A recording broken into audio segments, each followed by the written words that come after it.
this is Angel and Katie from Keller Williams Realty and the Nichols and Treem Real Estate Group. And we are here today to answer some commonly asked questions that we get from a lot of our buyers.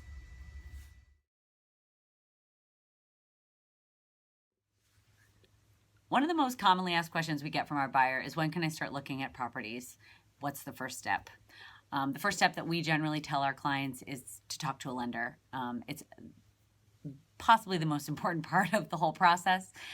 We don't want you to start looking at places that don't fit within your budget or what you're comfortable with. So really talking to that lender helps us come up with an idea from a price perspective of where we should be looking. Right. And I think the other piece to that, Katie, also is if you do identify a house that you like, you have to have a pre-approval letter when you're submitting an offer. Sellers are not going to take you seriously if you just submit an offer without showing that you have been pre-approved by a bank or a lender. Yeah, that's a good point. And also, I just think with the speed of the market right now, I mean, you don't have time if you don't get a pre-approval before you start looking at properties, and you look at the property, fall in love with the property, want to put an offer in on the property. I think by the time the pre-approval process has happened, you may have missed out on that home that you really liked. So it's very good to start doing that kind of before you start looking at houses, so you don't miss out on anything that you really want to buy. Right. And one of the services that we offer as a real estate team is we have a large pool of lenders that we work with on a regular basis. So if you don't have a bank or a lender that you are comfortable and want to work with, we certainly can offer referrals to you as part of our business.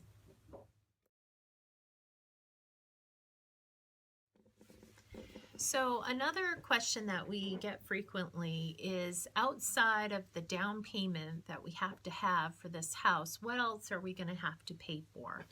And there's really three big things that you should be budgeting for. The first thing is your earnest money deposit. An earnest money deposit is actually an amount of money that you submit along with your offer. It's sort of like a good faith offering, showing the seller that you're serious about buying their home. The second item is the home inspection itself. And then the last piece would be the bank appraisal. Some lenders do require buyers to pay for the appraisal out of pocket, and they don't always roll that into your closing cost.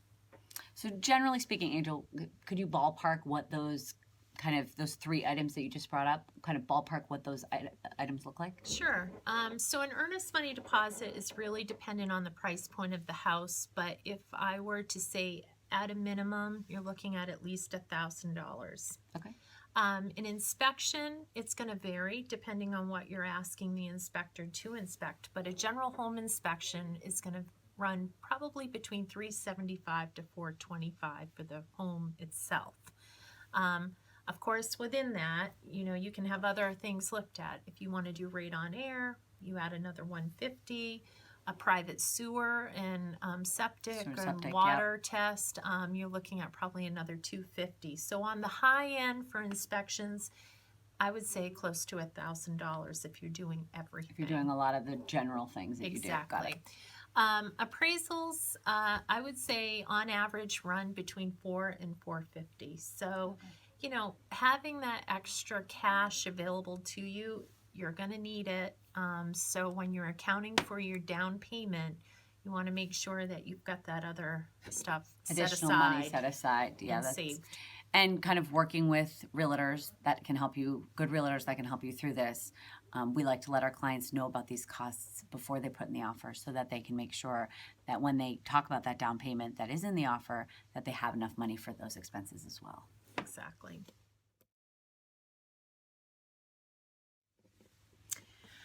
Another question that I get asked often is, do I need to have a home inspection? Why do I need to spend all this money? This, it seems like a lot. Can't my uncle do it? I build houses. I can look at it for myself. Right. My brother, he knows what he's doing. Yes. So here's the thing.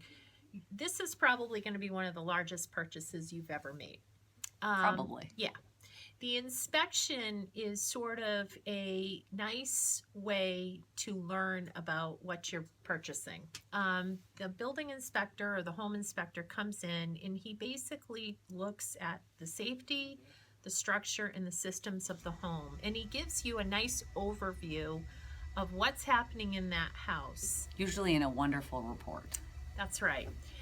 But in addition to that, as part of the contract, the inspection, whether if the buyer is not satisfied with how that inspection goes, And what you find out during the inspection period. right, or feels like what they found out is not something that they want to take on, the inspection gives the buyer an opportunity to get out of the contract with their earnest money intact. So not only do you learn everything about the home that you're about to purchase, you also have a safety net so that if something comes up during the inspection, you can get out of it. And you know, things do happen. Homes with private septic leach fields, there's issues with them. You know, if you end up not having a home inspection, you wouldn't know that there was an issue with the septic. A septic leach field can be a $5,000, $6,000, $7,000 fix. Yeah. So, you know, to forego a home inspection on the front end, it's kind of short-sighted, and it's not something that we ever recommend.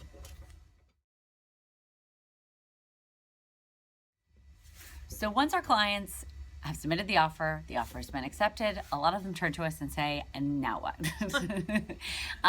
And what we like to do here at the Nichols and Dream Real Estate Group is we like to send out an email letting our clients know, basically, once that offer is accepted, what they can expect the next, 30 to 45 days to look like before they close. The first thing that we kind of like to establish is the effective date on the contract. So once the offer is accepted, that's the effective date of the contract, and pretty much everything from there goes from that date. So from the effective date, usually the next thing that comes up is the earnest money deposit, and that's something we touched on earlier, that large kind of good faith deposit that you're putting down. That usually, again, based on the contract, can vary in the amount of days, but what that has to happen is the buyer needs to provide that to either the listing agent or their agent to have put into escrow during that time period between the effective date and the close date. The next thing that usually comes up is that inspection time frame. Again, from the contract, that time frame can vary, depending on the property, a wide variety of days. But what you can do in that time frame is you need to pretty immediately after your offer gets accepted is contact an inspector to get them scheduled. During the busy season, that can be a challenge in itself. Then you want the inspector to come, you need to get the report, review the findings, and then within that inspection time period, you will then also have time to go back to the seller and say, based on my findings, this is my next step, whatever that might be. After that, or kind of while that's going on, I guess, you need to make sure that that loan process is still moving forward. You deal with lenders and, like we recommend, you're pre-approved. So a lot of that stuff is done up front, but they will contact you and ask you for certain forms in the underwriting process. Wouldn't you agree? Yeah, definitely. And one of the most important things is cooperating with whoever's doing the loans. So if they need paperwork, it's to your best interest to get the paperwork in. It can really slow things down. Yeah. And actually, it can delay your closing date. Finally, after that kind of inspection period's over, the loan process is kind of going on into underwriting. It's a little quiet between the realtor and the buyer, but the next thing that comes up is utilities. You basically need to transfer the utilities from the current owner to the new owner.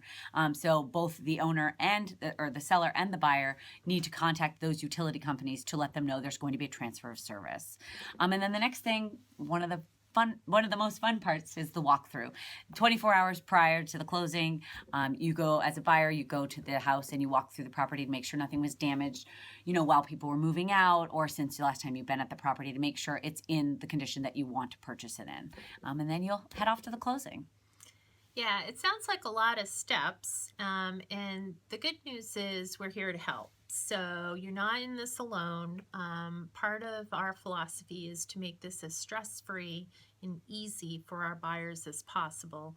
So we will walk you through the steps. We can refer building inspectors, home inspectors, whoever you need to come in during that process so you don't have to be overwhelmed by any of this. We do this every day. We're like a little reminder.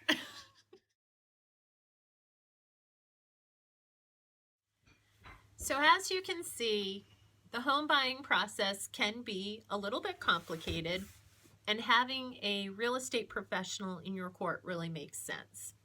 Yeah. And for more information or to find out more about us, please go to our website at findingmainrealestate.com. We're happy to help.